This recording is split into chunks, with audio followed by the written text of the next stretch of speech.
Hi, I'm Greg Hunter. This is the weekly news wrap up for Friday, March 1st, 2019, the WNW 373. Donald Trump, North Korea. I stayed up late for the press conference. Yes, he walked out of the deal, which I think that, listen, instead of having some phony photo op and a little bitty deal and some overblown thing to announce, what he said was, nope, no deal, better no deal than a bad deal. Walking out of Hanoi summit earns Trump bipartisan praise, incidentally. Here's what I think happened in all this, because it kind of bubbled out in the press conference, is that him and Mike Pompeo, Secretary of State, took this meeting, and they told Kim Jong-un about sites that Kim Jong-un did not know that they knew about. They basically knew about his secret, not so secret nuclear program. And they wanted it all, not just the stuff that he thought they knew about. And I think that pretty much put the kibosh on a deal. And I think Kim had to go, whoa, I thought I was going to be able to keep some of this. Some people are saying because of the Cohen hearing that, that kind of kibosh the thing. I don't think so. Which is pretty disgusting. I'll talk about it in a minute, but I want to talk about the press conference. So what bubbled out of this thing was they told him that they knew about all of his sites, that they knew about that his secret program wasn't so secret. Sorry, I had to move my leg around. He also was asked about China and help from China and Russia, and he said China helped, but they could have helped more, but they did help, and they have a big border with North Korea. But he also said, Russia has a border with North Korea, 28 miles, not very big, but still they have a 28-mile border, and neither one of those countries, says Trump, wants them to have nuclear weapons, North Korea. They don't want them to have nuclear weapons, which I thought was pretty interesting. Jonathan Karl at ABC, the one weasel in the thing, had to bring up the Cohen hearing where he had to get out that Michael Cohen called you a racist and a liar and told you to lie and whatever, which I think's bogus. And Donald Trump just sloughed it off and just said, well, he did say that I didn't collude, which is the most important thing he said, and I think that backfired in the face of the Democrats. I mean, Donald Trump also said, they could have waited a few days instead of him while he's out there trying to denuclearize the North Korean peninsula. They got this Michael Cohen, his convicted of lying to Congress attorney, on the stand and actually in the House testifying, which is the first guy ever convicted of lying to Congress who was invited back to testify to Congress. First guy ever. This was their first witness, according to the Congress, that this is a Jim Jordan. This is the first witness of the new Congress, a guy convicted of lying to the last Congress. That's outrageous. And you know what that tells me? I was telling a friend of mine this. You know what it tells me when they pull stunts like this with Michael Cohen? They got nothing out of it. Hold on. I'll tell you that in a minute. They also asked about there's a tape about Donald Trump smacking Melania around. Cohen, there's no tape. That didn't happen. Donald Trump wouldn't hit his wife. There's also a tape of, the escapades over in Moscow, basically referring to the dossier, the phony dossier, totally made-up dossier that they used to apply for a fraudulent FISA spy warrant to spy on Donald Trump. He said, there's no tape of it. It's about the tape of their urinating on the bed. Yeah, there's no tape. That didn't happen. Also, that he was never in Prague. Another big fact, Michael. That's the wrong Michael Cohen. Never in Eastern Europe working any deals. That never happened. And Donald Trump, yeah, he did. He did not collude. That didn't happen either. But here's what did happen. Lanny Davis, who is basically a Democrat operative, he's not some paramount of attorney that is out to protect people. He's a Democrat operative. He's supposed to keep his clients out of jail. But in his case, he's trying to make the Democrat Party look as good as possible to get whatever charge they can to build an impeachment case against Donald Trump, or at least try to indict him somehow on anything possible. But I think they want to build an impeachment case, and this is what they had. A convicted liar who's going to jail. So here's what happened in this hearing.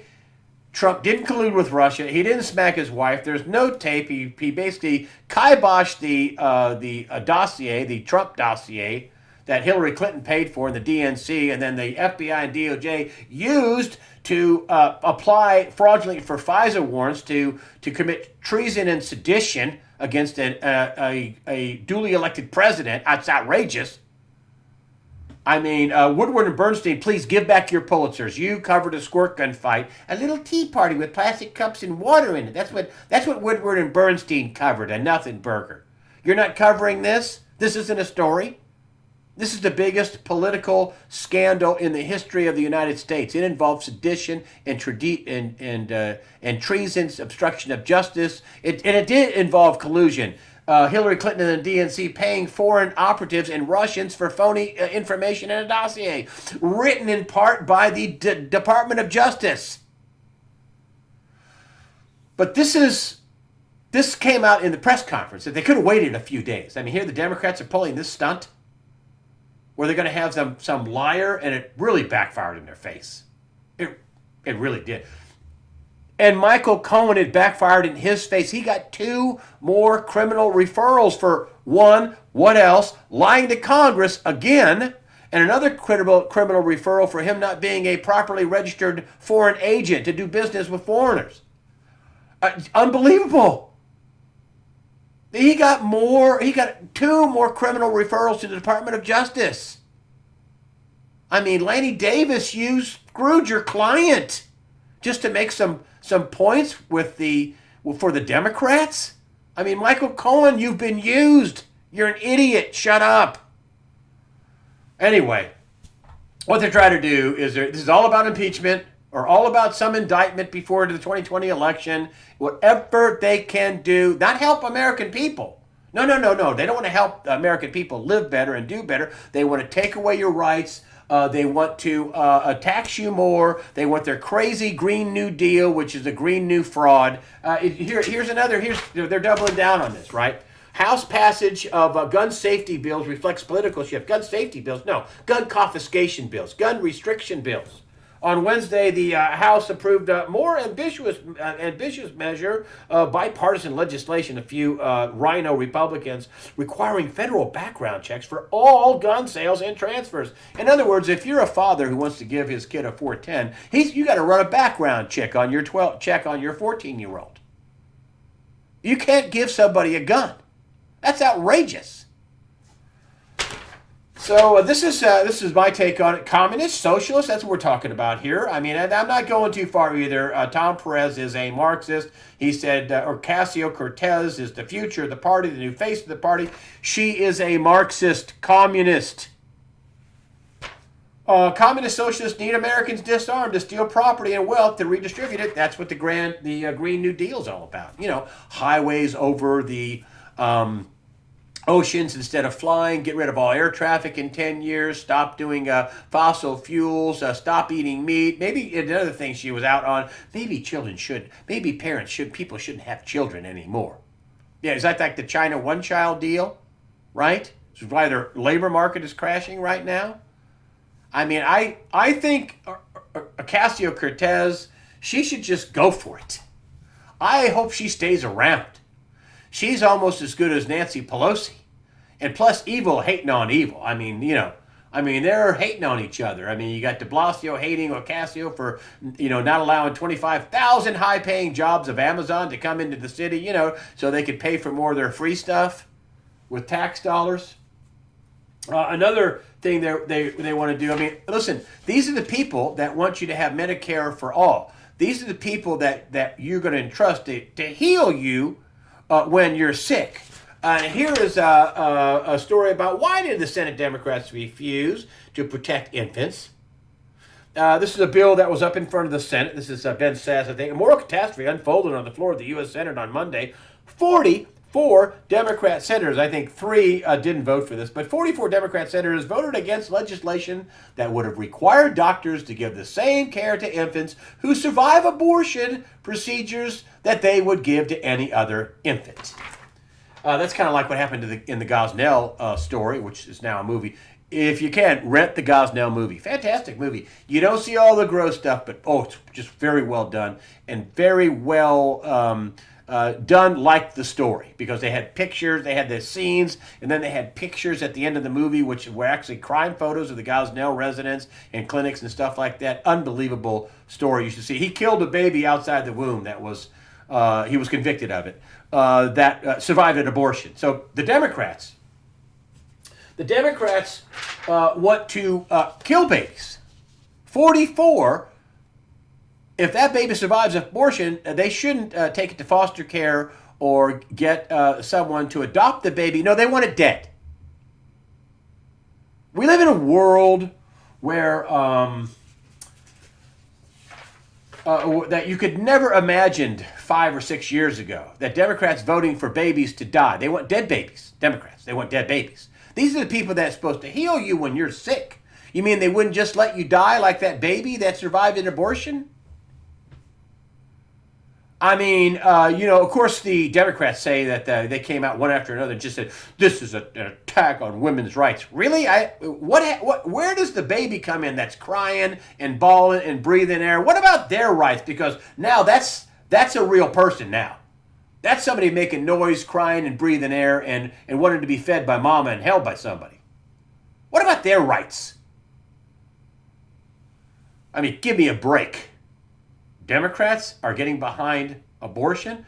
In New York, there was a standing ovation to basically pass a law that decriminalized killing a mother who's pregnant and killing a baby outside the womb.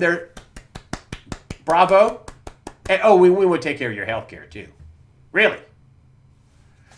This is why this verse was written, Ephesians 6:12. For we wrestle not against flesh and blood, but against principalities, against powers, against rulers of the darkness of this world, against spiritual wickedness in high places. You know who would agree with that? Former porn star Jenna Jameson. And you have a problem when you're getting blowback from Jenna Jameson, the former porn star. And listen, I don't want to make fun of her. Anybody can be forgiven. But, bravo to her for this. Former porn star Jenna Jameson blasts Dems on abortion, essentially butchering babies. These monster Democrats are essentially butchering babies, and this is the Born Alive Act she's talking about. Jenna Jameson, let this sink in, Jenna Jameson says on her social media pages. If you're a Democrat and support this evil, you are damned. Bravo, Jenna, bravo. Hey, listen, anybody can be forgiven. Listen, I'm a sinner. Any sinner can be forgiven. I hope she comes right on over and is forgiven and accepts Christ. I mean, that's a good start.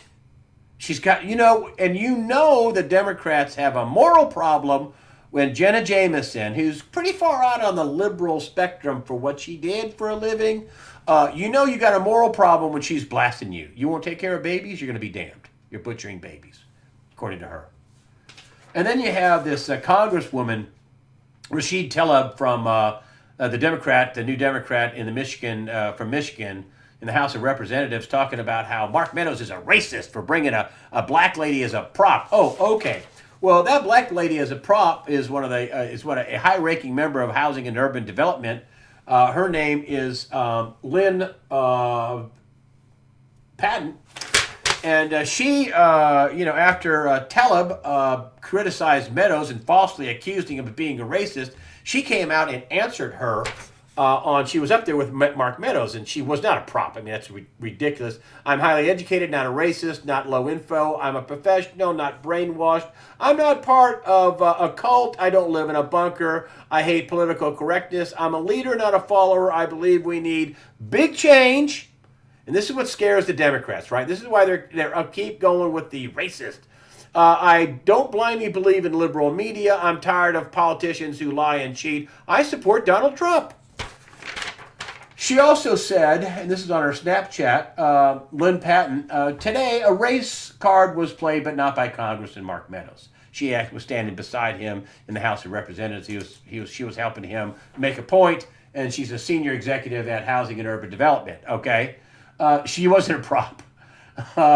And she says, today a race card was played, but not by Congressman Mark Meadows, but rather by those on the House Oversight Committee who sadly place more credence on the word of a convicted perjurer, that's Michael Cohen, than the highly educated black woman, that's her, who rose up the ranks of one of the most recognized global real estate companies in the world and spoke before 25 million people at the Republican National Convention and now successfully oversees the largest HUD program office in the country. This is Lynn Patent. This woman right here is what's scaring the bejesus out of the Democrats. They got to keep up with this racist thing because that's all they got, folks. Their policies aren't helping Hispanics who are citizens, African Americans. They're not helping average Americans. Their policies are not doing that. I mean, what, take your guns and raise your taxes for some crazy Green New fraud deal? That's going to help Americans? Really? That's what's going on.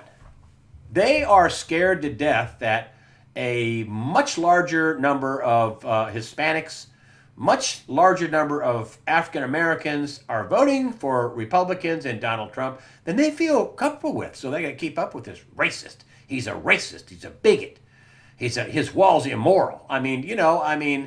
There are all kinds of studies that show how illegal immigration destroys America, and it destroys Americans on the lower end of the spectrum because they compete for entry-level jobs. It stagnates wages. It puts a draw on resources. It puts a draw on law enforcement and prisons and welfare and all this stuff. It's absolutely unbelievable. So that's the country we live in today. The Democrats are baby killers, and they do want your guns. And they want a Green New Deal, which will cost, what, $100 trillion? Maybe the next thing they'll come out with is a unicorn for everybody that'll fly you to work. Benjamin Netanyahu is in a bit of a trouble, but I think this is just more of the people that are against him are going to try anything to remove him from office. Israeli Attorney General indicts Netanyahu on charges of bribery, fraud, and breach of trust, but he has his say in court the way their system works, so it's not a done deal, and he certainly isn't out of office. The Likud Party, that's his party, Likud Party leader slammed the indictment as a political hit job, and the case is a house of cards that will soon collapse. This is according to Likud. Netanyahu has been hurt by the scandal, but he still remains immensely popular in Israel. That's these people inside the country of Israel that don't want him being tough. I mean, when you figure out that your policies are a failure over there, you've been invaded. Your enemy is at your front door. And so I suspect they're going to try to do the same thing to Donald Trump before it's all over. Either impeach him or indict him with some bogus charge, just enough to get enough people not to vote for him. But I don't think it's going to work. I just don't think it's going to work. Justin Trudeau, on the other hand, though, he's got some real problems. And the person accusing him is the former Attorney General of Canada. So this is no small fish. This is a big deal. And Trudeau, I think, is in real trouble. And I have tons of Canadians that write me, and their nickname for him is Trudeau. Alleged threats, bribes, prostitutes, growing scandal threatened to bring down Canada's Trudeau. Prime Minister Justin Trudeau faced calls from the opposition to resign or face a public inquiry. Prime Minister Trudeau completely disagreed with what Ms. Wilson-Raybould's version of events and deny any wrongdoing. Oh, well, Ms. Raybould.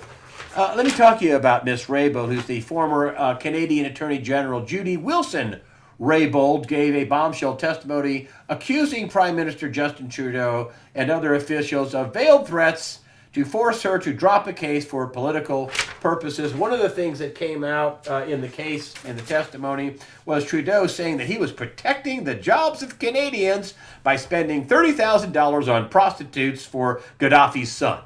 Protecting the jobs of Canadians for spending 30 grand on prostitutes for Gaddafi's kid. We do fight evil, and one of the things that's really evil are some of the financial institutions. And I think there's probably going to end up being action on that from the Justice Department before it's all over and ruled on by the Supreme Court. But I think these guys are playing with fire.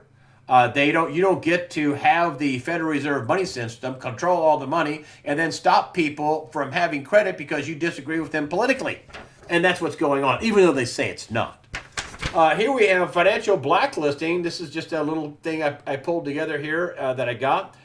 Chase Bank withdrawal service from independent and conservative figures. This is one of them is Martina Marcota, a video host for Rebel Media. She said her stuff was pulled. She's missing. She could lose $33,000 that she says that she can't get a hold of now because they've stopped this. I hope they give her money. I hope they will. Last week, independent reporter, Army combat veteran, Purple Heart recipient Joe Biggs reported that Chase closed his account. Chase reportedly said it would not close an account for political reasons. Really? Well, what was the reason for just running people off? Crickets. Other credit card companies are doing the same thing, and I think this is a scary trend. You speak out. This is like the China social credit system.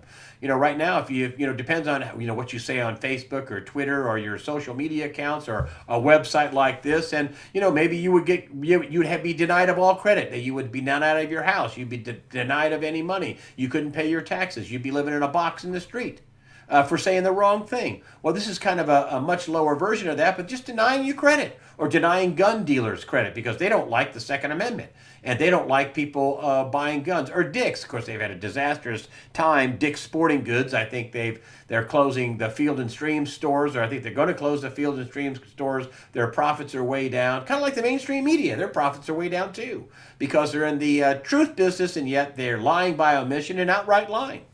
One of the things I wanted to bring up is this, and listen, these are two nuclear-armed countries, India and Pakistan. Going to war would make the migrant crisis look like a tea party. Basically, what this says is that India has 1.3 billion people, Pakistan much less, but still 200 million people. Both are nuclear-armed. Both have pretty sizable, competent armies. And if they got into it, I hope they wouldn't nuke each other, but maybe. These people have mixed it up before, and I think at one point Pakistan lost half their navy. I think India has lost a lot of folks too in war with them through the years. They had a big one in the 70s, and they weren't either one of them were nuclear armed back then. So I just wanted to bring that out. That's another thing that Trump brought up in the press conference is that we think we have a good outcome between India and Pakistan, and we're trying to step in between them and not let this go too far. So I hope he's right about that. He's got a big bunch of nasty on his plate with that one. I wanted to just bring up one other thing too about the debt. Number one, I want to tell you about the early Sunday release. It's Catherine Austin Fitts. She's written a heck of a paper about the secret budgets, about the new rule that allows just about anything and everything to be taken into a national security type issue. It's FASAB 56, Rule 56. There's FASB, that's for private companies, and FASAB and the Rule 56, and FASAB is for government. And she's really worried. She's worried that the Constitution can be completely irreparably damaged because of this new move and how secret budgets destroy the Constitution, destroys the bond market, it destroys people's faith in the economy. It's really bad. But she's going to talk about it and tell us some of the things you should know. Catherine Austin Fitts, who founded Solari.com, will be the guest for the early Sunday release. And one of the things I want to tell you about the debt. Listen, everything that I do, at least on the financial side, and even on the political side, kind of circles back around to the debt. I mean, we live way beyond our means. You've heard me say this before. We had 65 trillion in global debt in 2008, 8 and 9, and then now it's up to 250 trillion. We have student loan debt. We have delinquencies in car debt. We've had unfunded pensions. States like Illinois who borrowing more money to make their pension payments. Unfunded liabilities like the medical bills of New York City alone, $98 billion. Big trouble in lots of states, in lots of countries. And you know what you never hear? You never hear, we're paying that debt off. You ever hear that? Have you ever heard, we're going to pay down this debt. We're going to pay this off. We're going to retire this debt. No. It was never intended to be paid off. They never intended to pay it off. I guess they thought maybe in some dreamscape they could grow their way out of it. They've been telling us that for years.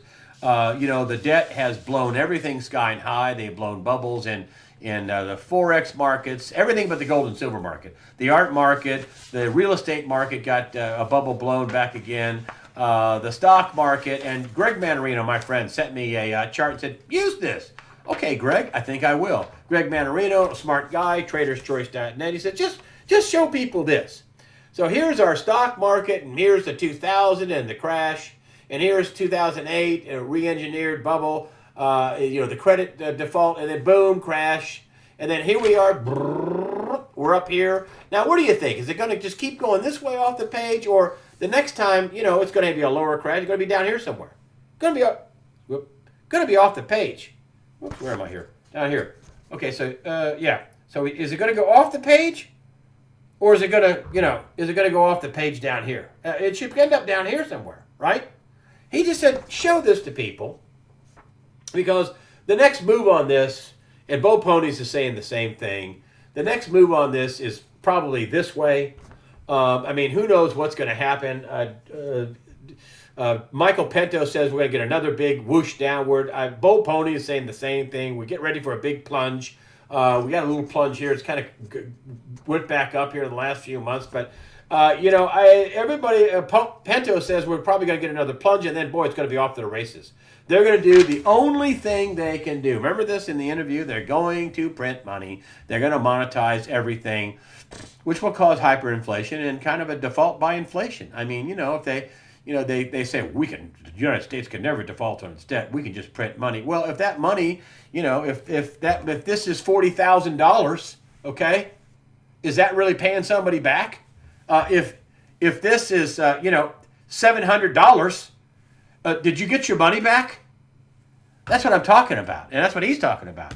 Is that eventually it ends up to be hyperinflation, and they have a new currency, and like they did in Weimar Germany, they will simply value the debts in the new currency. You won't be able to take and buy a house for an ounce of gold. That's probably not going to happen, or 10 ounces of gold, or whatever. So listen, my advice is pay your stuff off. Acquire real things. Make sure you have a car title. If you can, pay your house off. You should have some cash. It'll work really well for a while. You should have you should have a lot of things. I don't want to give you investment advice, but you should have a lot of things. Anything you need, basically. It's kind of like, Bruce Lee. You got to train every part of your body. You never know what you're going to need in a fight. Same thing with this. Just get everything. Get everything you can. One of the last things I want to talk about is this guy sent me this Bible.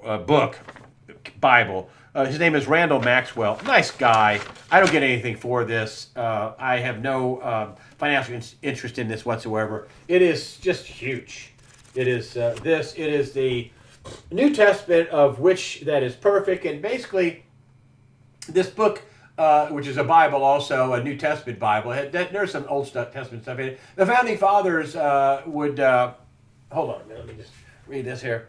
There we go. Yes, the Founding Fathers and many early Christians in our nation did not trust denominational Bibles because they taught respect for persons. They knew from experience the dangers of doctrines of men. This is the doctrine of Christ. Is basically what it is. And if you read in here, this is the Bible of the Constitution and the Declaration of Independence, the Founding Fathers. All men are created equal. You can see it right here. We hold these truths self-evident that all men are created equal and that they are endowed by their Creator with certain unalienable rights, that among these are life, liberty, and the pursuit of happiness. This is basically the founders got the Bill of Rights and the Constitution basically derived from the Word of God in Christ's doctrine, which is why the Marxist, Communist, Democrats, Luciferians hate the Constitution. They hate Christians. They hate America because it was founded on a Christian doctrine. They hate it. They are godless. They vote for the death of babies. I don't know how they get over that. 44 senators have voted for if that baby comes out, let it die. We want it dead.